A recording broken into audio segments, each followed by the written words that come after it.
So I have a handout that I prepared, but I didn't make enough copies for everybody, so if you can just share, maybe one for every 3 people or so. But I just wanted to start, I'm going to start before you all have the handout, because the first side I'm going to read now, and then you'll be able to, by the time we get to the second side, you should have it in your hands. So what I wanted to start with was just a quote from a speech made by Joseph Chatoyer in 1795 at the beginning of the Second Carib War. And he said, "Where is the Frenchman who will not join his brothers at a moment when the voice of liberty is heard by them? Let us then unite, citizens and brothers, from the colors flying in this island, and let us hasten to cooperate to that great piece of work which has been already commenced so gloriously.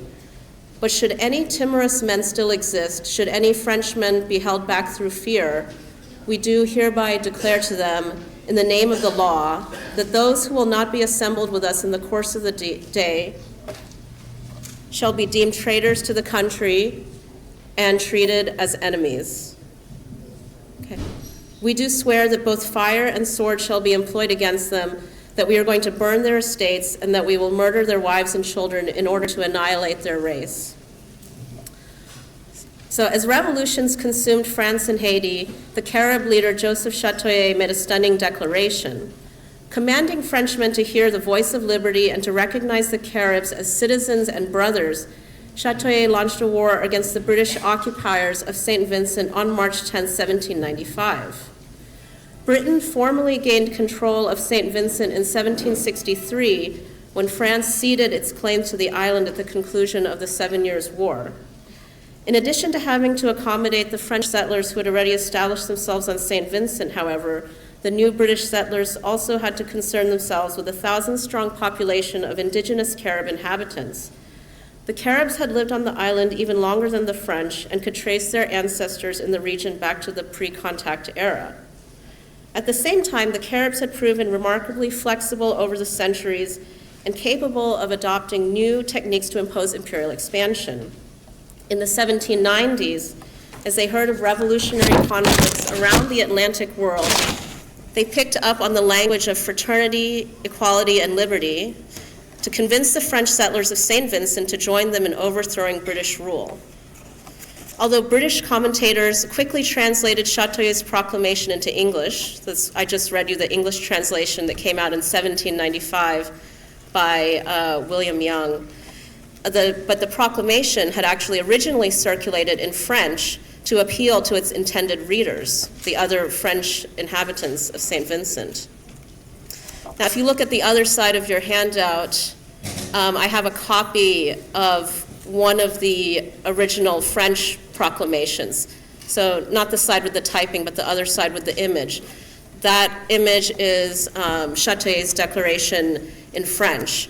And what's really interesting, I think, if you look at the bottom of that French copy, is there's a mark where Chatoyer signed. So he signed, you can read his name. It says Marc Ordinaire de Joseph Chatoyer. So that part is in French, but then there's also a little drawing, which was, Marc Ordinaire means the customary mark of Chatoyer. So I found this document at the National Archives in London, and it's very interesting because, to my knowledge, I haven't seen that mark of Chatoyer anywhere else. So that mark, I think, is really significant because even though the proclamation was written in French, and Chatoyer was trying to appeal to the French, at the same time, the mark shows that Chatoyer was also, different from the French. He was Carib, and he wasn't. The Second Carib War wasn't just, a French war. It was a war that was started by the Caribs, and it was on the behalf of the Caribs. It was a Carib attempt to get independence.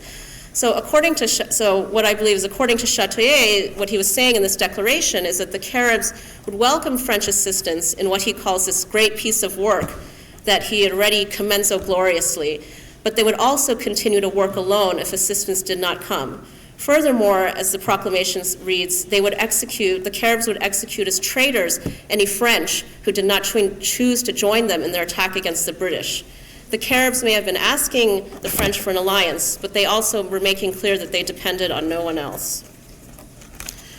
Recent scholarship on the Age of Revolutions and the Haitian Revolution in particular has emphasized the centrality of Caribbean actors in creating change in the Atlantic world. Yet the attention paid to the Caribbean as a site of political innovation makes the absence of the Caribs of St. Vincent from scholarly discussions all the more striking. The fact is that the St. Vincent Caribs were one of the few non-European groups to succeed in carving out an autonomous territory for themselves in the Caribbean through militarized opposition. In what follows, I will thus argue for the need to put the Caribs of St. Vincent back into discussions about anti-imperial resistance. Scholars like Laurent Dubois have spoken of the complex genealogy of revolutions in the Caribbean, and I want to suggest that we view the Caribs of St. Vincent as participants in a multiracial resistance movement that grew out of imperial rivalries in the Caribbean. And now, before I continue with my argument, I just want to note that I am calling the indigenous groups who lived on St. Vincent in this paper Caribs, as opposed to Garifuna, because I'm looking at their 17th and 18th century history, and Carib is the term that appears the most in the historical documentation. More importantly, though, I want to emphasize the linkages between indigenous groups, between the indigenous peoples of St. Vincent and the indigenous peoples in other parts of the Lesser Antilles and the Caribbean. I mean, as we saw in Benoit, his wonderful film. These other groups who are also known by the name of Carib. It's going off of what Benoit also said about cannibals. It's interesting that there's evidence that even in the 18th century, the term Carib had already been adopted by some native groups as a term of pride. It was a word that could obviously had colonialist connotations, but some native groups, it seems, also took the word to be a symbol of their ability to resist and to fight back against colonialism. I'm also using Carib because I want to start by talking a little bit about the history of the term Black Carib, which is the term that the British started using to call what the British started naming the Garifuna, and which is a term that still appears in a lot of the scholarly literature.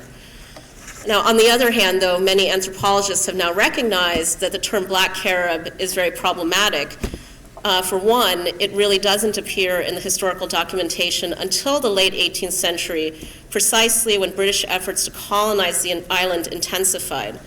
Second, once we read the colonial reports, we can see that Black Carib was used most frequently. The term was used most frequently in the context of plans to appropriate or take Carib territories. So, for instance, William Young in 1795 wrote a work called An Account of the Black Caribs, which was this plea to metropolitan authorities in London, trying to convince them of the need to exterminate the Carib participants in the Second Carib War. This account further shows how the Black Carib category could be utilized in arguments for colonization by telling a biased and semi-mythological history of their origins. As Young's story goes, and as the British story goes, groups of yellow or red Caribs, whom they considered the true indigenous inhabitants of St. Vincent, lived alone on the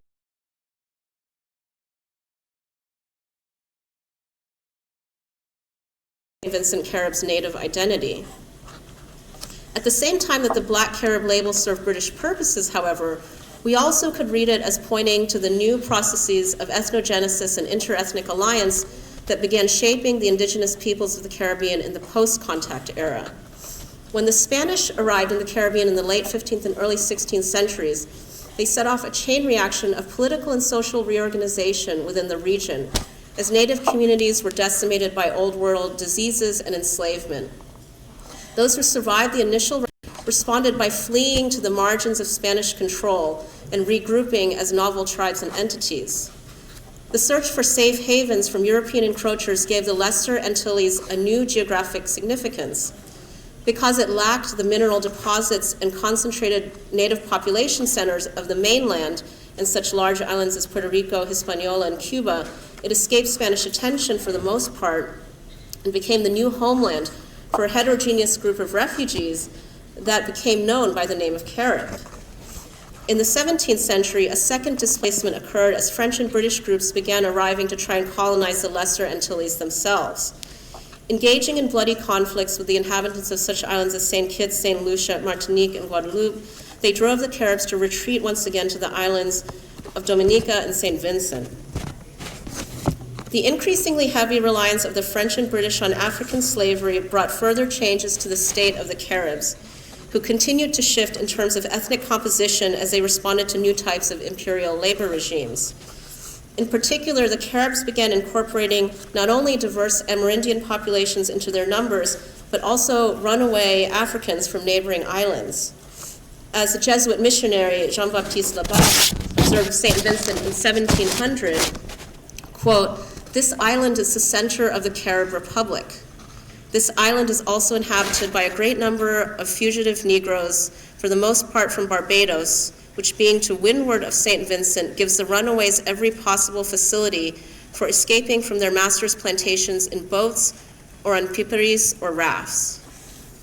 So even if the Black Carib label derived in large part from such accounts as Young's, Labat's description makes clear that the designation nevertheless usefully highlights a new type of affiliation forming between Amerindian and African populations on St. Vincent. Africans were arriving on the island in significant numbers by the late 17th century and being integrated into the Carib population. Moreover, they were helping to form a political entity formidable enough to be labeled a Carib republic. The term republic reflects the common will of the Caribs to remain free from any external form of sovereignty. The fact that many of the new African members of the group came from the English sugar plantations on Barbados also could be read as shaping later Carib antipathy to the British. Exact figures for how many Africans escaped from Barbados and other places to St. Vincent do not exist, yet a British report from 1735 stated that St. Vincent was populated at that time by 6,000 Africans and 4,000 Amerindians.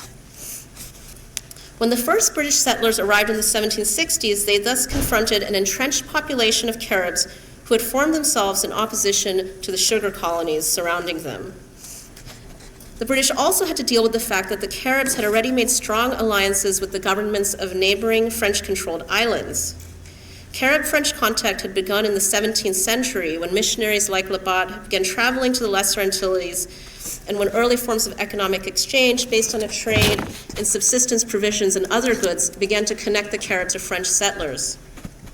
Indeed, by the early 18th century, the Caribs of St. Vincent had allowed a number of French cultivators to occupy the leeward or western side of the island. Now, of course, the question is, why would the Caribs let the French live on the island when the Caribs were very concerned with keeping St. Vincent autonomous territory? But what I'm arguing is that one very important benefit to allowing a small French presence is that the Caribs were then able to draw on the French as political allies and as protection against other more threatening powers like the British. For instance, when we look at the historical record, we see that this alliance was very beneficial.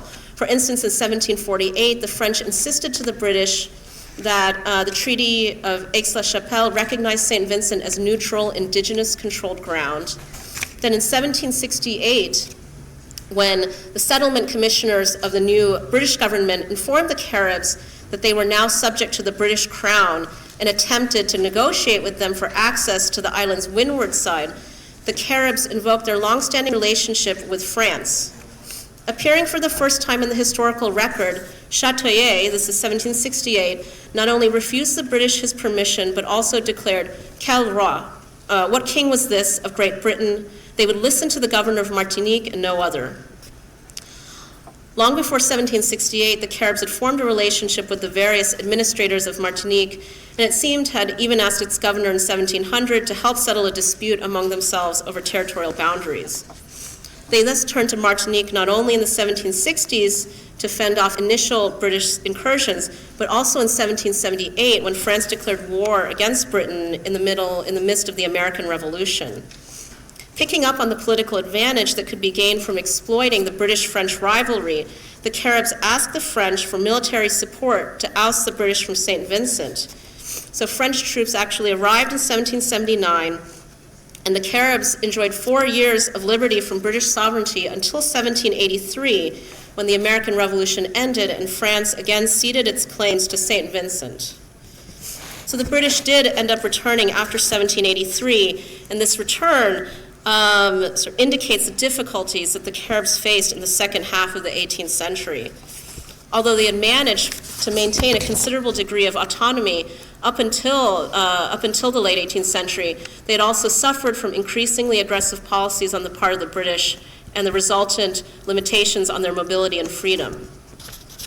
Still, in 1795, the Caribs made one more effort to exploit the new political opportunities created by the Atlantic revolutions.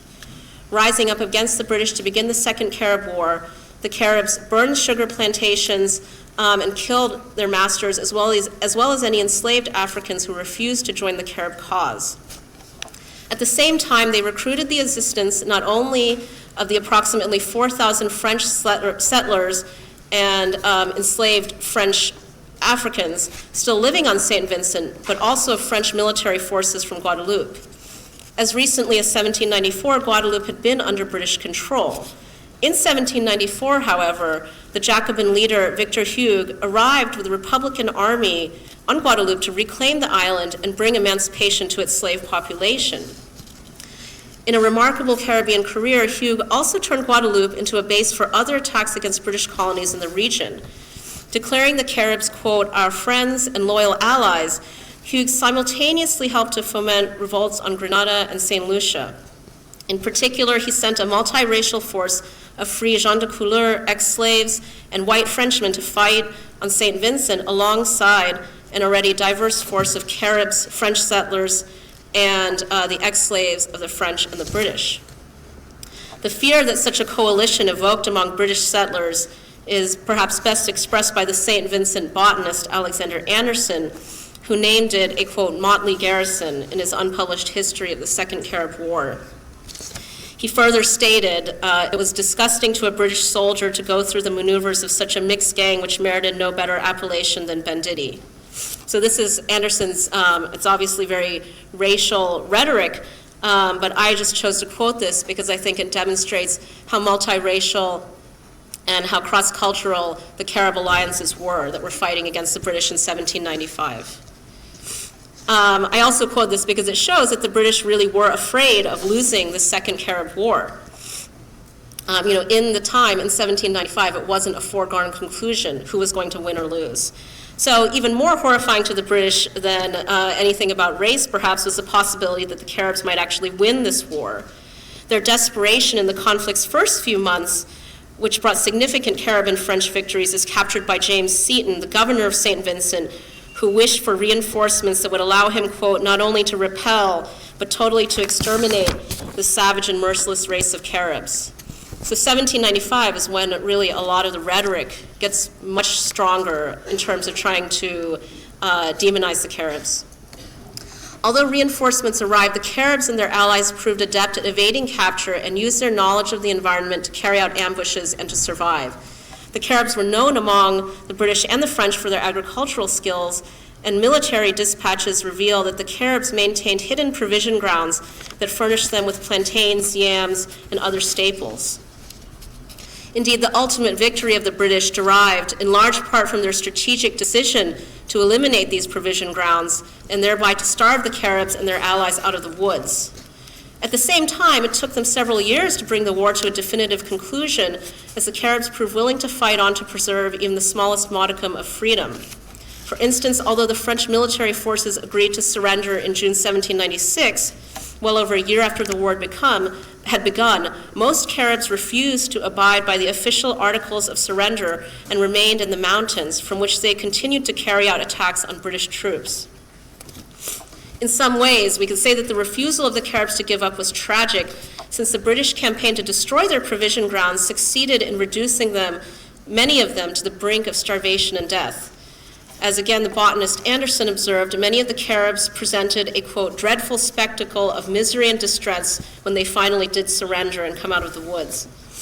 Their situation did not improve afterwards, as we all know, as the British settlers had determined to exile them from St. Vincent to Baliceaux, and then they were moved to Roatan. Nevertheless, the Caribs were determined to resist until the last possible opportunity because they had worked to elude imperial control for centuries. Amerindian groups had settled on St. Vincent well before European conquest and turned it into a Carib republic, a refuge from encroaching powers. They had also shown flexibility in incorporating runaway Africans into their numbers and undergoing processes of ethnogenesis that led to the emergence of novel identities. Throughout the 18th century, the Caribs not only manifested an antipathy to British rule, but also formed alliances with the French in order to establish a neutral ground between imperial rivals. They continued to engage in sophisticated political maneuverings by recognizing and taking advantage of revolutionary conflicts in the 1780s and 1790s. Even after the British formally acquired St. Vincent in 1763, the Caribs succeeded in ousting them from the island in 1779 and in prosecuting a long drawn-out campaign in 1795 and 1796. Most significantly, even as they drew heavily on the support of the French during the Second Carib War, the Carib actions demonstrate that they retained a distinct sense of purpose and identity. Leaders like Chatoyer may have claimed French subjecthood, but they did so only when it helped them to achieve their own goal of political autonomy. The position of the Caribs is perhaps best summed up by what one unnamed leader said upon being questioned about his loyalties by José Rossi Irubi, a Guatemalan citizen who had arrived at Roatan to negotiate with the Caribs about their resettlement on the mainland of Central America. As this Carib leader proclaimed, quote, "I do not command in the name of anyone. I am not English, nor French, nor Spanish, nor do I care to be any of these. I am a Carib subordinate to no one. I do not care to be more or to have more than I have." While we could read this statement as a resigned acknowledgement of the Caribs' newly constrained position, we also should take it, I think, as a final defiant statement of independence and self-sufficiency. Thank you.